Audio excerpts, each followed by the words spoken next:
ગુજરાતમાં પણ એનાલોગ પનીર પર પ્રતિબંધની માંગ ઉઠી રહી છે।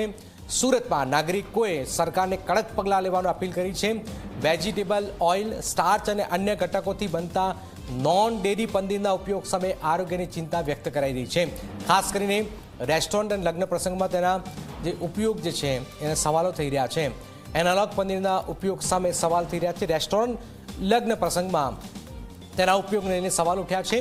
મહારાષ્ટ્રના કડક નિર્ણય બાદ હવે ગુજરાતમાં પણ તપાસ અને કાર્યવાહી સાથે સંપૂર્ણ પ્રતિબંધની માંગ તેજ બની રહી છે। સુરતીઓનું કહેવું છે કે જન આરોગ્ય સાથે કોઈ સમાધાન ન થાય અને ભેળસેળ તત્વો સામે કડક કાર્યવાહી પણ કરવામાં આવશે।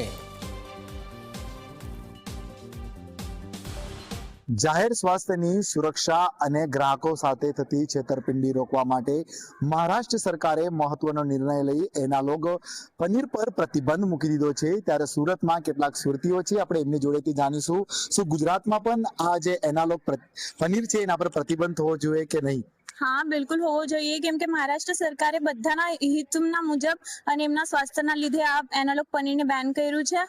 આપણે જોઈ શકીએ છીએ કે લગ્ન પ્રસંગ યા રેસ્ટોરન્ટ વગેરેમાં આપણાને સારું પનીર કહીને એનાલોગ પનીર ખવડાવવામાં આવે છે, જેનાથી આપણા સ્વાસ્થ્યને નુકસાન થાય છે।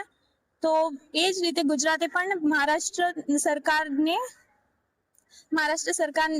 જો મહારાષ્ટ્ર સરકારે કર્યો છે, ગુજરાત સરકાર પાસે કેવી અપેક્ષા રાખો છો? એ જ કે આ પણ ગુજરાત સરકાર બી બેન કરે આ। બિલકુલથી સુરતીઓ માંગ કરી રહ્યા છે મહારાષ્ટ્ર સરકારે જે બેન કર્યું છે એટલે પ્રતિબંધ મૂક્યો છે, ગુજરાત સરકારે પણ મૂક્યો જોઈએ।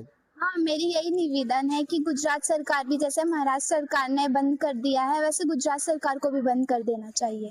और कितना हानिकारक होता है ये एनालॉग पनीर और किस तरह से पूरी अपील है आपकी सरकार को? वो बहुत हानिकारक होता है, इसके लिए उसको बंद कर देना चाहिए। તમે જણાવજો જે એનાલોગ પનીર છે હાલ તો મહારાષ્ટ્ર સરકારે પ્રતિબંધ મૂકી દીધો પણ ગુજરાતમાં હજુ કોઈ પ્રતિબંધ નથી, તો એના પર પ્રતિબંધ હોવું જોઈએ એ સુરતીઓનું જે મહારાષ્ટ્ર સરકાર છે ને એમને એનાલોગ પનીર પર પ્રતિબંધ મૂકી દીધો છે જે સ્વાસ્થ્ય માટે હાનિકારક કહી શકાય છે। ગુજરાતમાં તો કોઈ પ્રતિબંધ નથી, તમારું શું કહેવું છે?